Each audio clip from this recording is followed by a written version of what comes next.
bangsa-bangsa yang sudah maju itu kan tidak pengen melihat kita jadi maju. Kalau bisa kita jadi slave-nya terus, jadi budaknya, jadi sumber sapi perahan mereka. Pilihlah calon pemimpin, pilihlah pemimpin yang benar-benar membangun berkepastian, pembangunan berkelanjutan bagi Indonesia.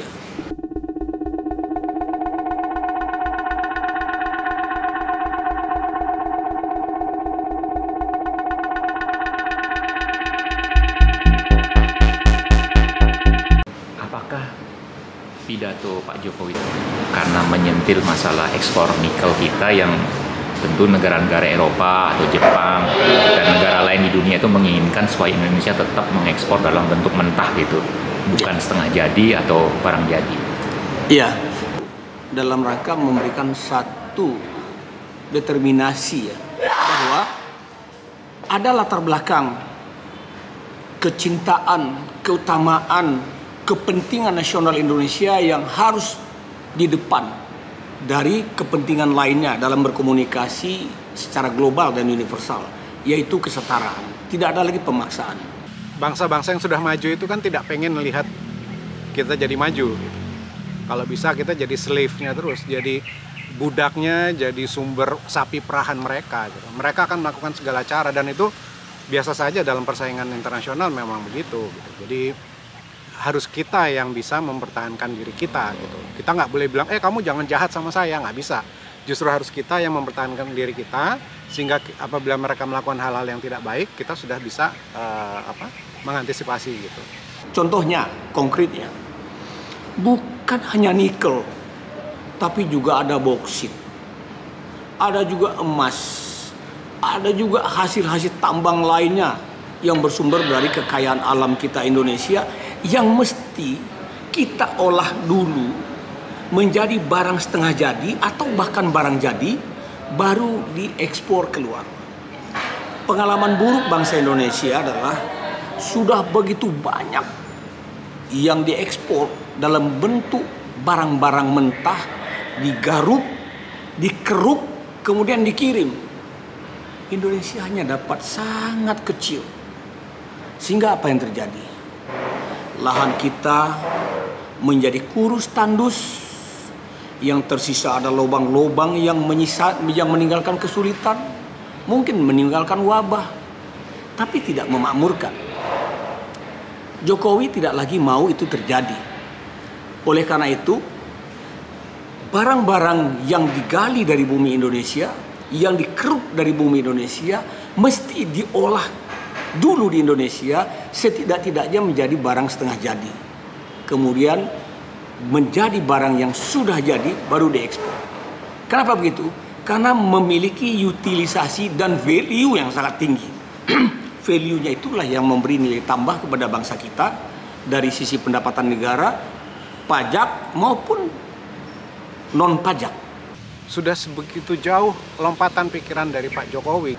Ini yang terjadi hari ini. Berapa puluh kali lipat yang dihasilkan oleh Indonesia setelah barang-barang mentah kita itu, setelah barang-barang industri mentah kita itu diutilize, dijadikan dulu di Indonesia dengan membangun smelter yang luar biasa. Sehingga apa jadinya?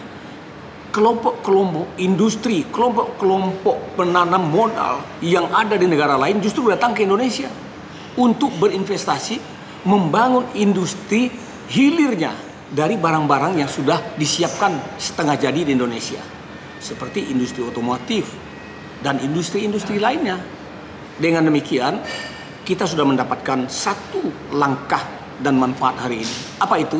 Indonesia setelah melompat dari tahun 2014 sampai hari ini, 2022, Indonesia telah menjadi 7 negara dengan ekonomi terkuat dunia. Kita nggak bisa bayangkan jika hilirisasi, jika industri setengah jadi itu tidak dilakukan di Indonesia. Mungkin apa yang dicapai hari ini masih jauh panggang dari api. Pak Jokowi itu sudah banyak melakukan hal-hal besar, Pak, yang tidak pernah terfikir, bahkan tidak pernah dilakukan oleh pendahulu-pendahulunya. Nah, dan kita sekarang juga 8 tahun beliau memimpin ini, kita sekarang rakyat Indonesia tuh merasakan dampak positifnya gitu. Nah, banyak juga tapi program-program Bapak tuh yang belum selesai. Pilihlah calon pemimpin, pilihlah pemimpin yang benar-benar membangun berkepastian, pembangunan berkelanjutan bagi Indonesia. Yang kami yakini apabila bukan Pak Jokowi yang melanjutkan, itu tidak akan terselesaikan gitu ya. Mungkin mangkrak lah istilahnya, atau nanti ya jadi mubazir gitu. Mencintai negeri yang kita tinggali hari ini, dan untuk anak cucu keturunan kita, tentunya kita sepakat bahwa negeri ini harus kita jaga, harus dirawat, dan harus selalu disempurnakan terus, diperbaiki terus. Karena apa? Karena ke depan ini persaingan antar bangsa ini kan makin sulit, Pak. Oleh karena itu, ayo maju, ayo kita bersama-sama, ayo kita pilih pemimpin yang melanjutkan pembangunan Indonesia untuk kita semua, untuk anak cucu kita. Ya kalau bisa Pak Jokowi 2024 maju lagi. Lebih banyak yang menghendaki Pak Jokowi memimpin 1 periode lagi gitu. Hanya saja mereka diam, jadi seolah-olah tidak mendukung gitu. Nah, satu-satunya cara supaya Pak Jokowi bisa memimpin Indonesia 1 periode lagi dengan melakukan amandemen Undang-Undang 45 pasal 7. Jadi dari bisa terpilih 2 kali, bisa menjadi terpilih 3 kali gitu. Jadi, dan itu sangat konstitusional karena tuntunannya ada di pasal 37 Undang-Undang Dasar 45. Jadi ini bukan ajakan makar, bukan ajakan yang anti demokrasi, justru kami menggunakan cara yang paling demokrasi, paling konstitusional karena memang diatur di konstitusi kita sendiri gitu. Jadi mungkin teman-teman yang sekarang masih ragu-ragu gitu, bisalah itu sekali-sekali membuka Undang-Undang 45 gitu ya, baca, cari pasal 37. Di situ akan terlihat bahwa melakukan amandemen Undang-Undang 45 itu boleh, bisa, selama punya alasan yang kuat atau negara membutuhkan dan situasi global juga mengharuskan untuk itu gitu. Jadi saya mau berpesan saja bahwa ini kebanyakan sebagian dari kita berpikirnya tuh terkotak-kotak gitu. Jadi cara berpikirnya itu kalau lebih dari 2 periode itu sama dengan tidak demokrasi. Padahal mau 3 periode, mau 1 periode sebenarnya sama saja. Selama pemilihan presiden dilakukan setiap 5 tahun, dalam 1 periodenya itu 5 tahun, dan rakyat memilih langsung. Jadi 2 hal inilah sebenarnya kunci dari demokrasi itu sendiri sebenarnya.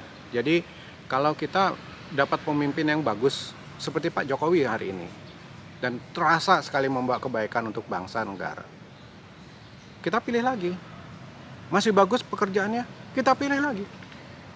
Sudah 2 periode kan, masih bagus pekerjaannya, kita pilih lagi. Masih bagus juga, nah sudah 3 kali.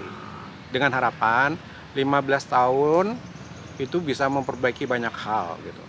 Jadi kita perlu pemimpin yang punya karakter kuat. Ini semata-mata untuk keberlangsungan pembangunan Indonesia. Kita tidak boleh tertinggal. Kita tidak boleh lagi berpikir tentang masa lalu. Kita harus berpikir tentang masa depan. Semua dalam kompetisi digital yang sangat ketat. Jadi salah satunya itu juga untuk menghindari polarisasi ekstrim pada Pilpres 2024. Karena kita juga semua tahu ini makin mendekati tahun politik yang sebenarnya prematur, Pak ya. Tahun politik kan harusnya dari 2023. Tapi dari 2022 kita sudah bisa merasakan anget-angetnya suasana ini, sehingga bahkan Pak Jokowi bilang kalau bisa jangan panas, anget aja. Kalau anget ya kalau bisa diademin gitu ya. Nah, jadi alangkah baiknya kalau pembangunan ini selesai minimal sampai pada titik point of no return.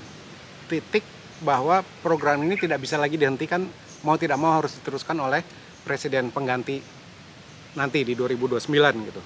Apabila kita bisa menyatukan visi bahwa kita hidup hari ini untuk generasi penerus kita nanti, dan kita harus menyiapkan tempat yang lebih baik untuk mereka, saya rasa kita bisa bersepakat bahwa memang pembangunan ini harus dipertahankan, dilanjutkan.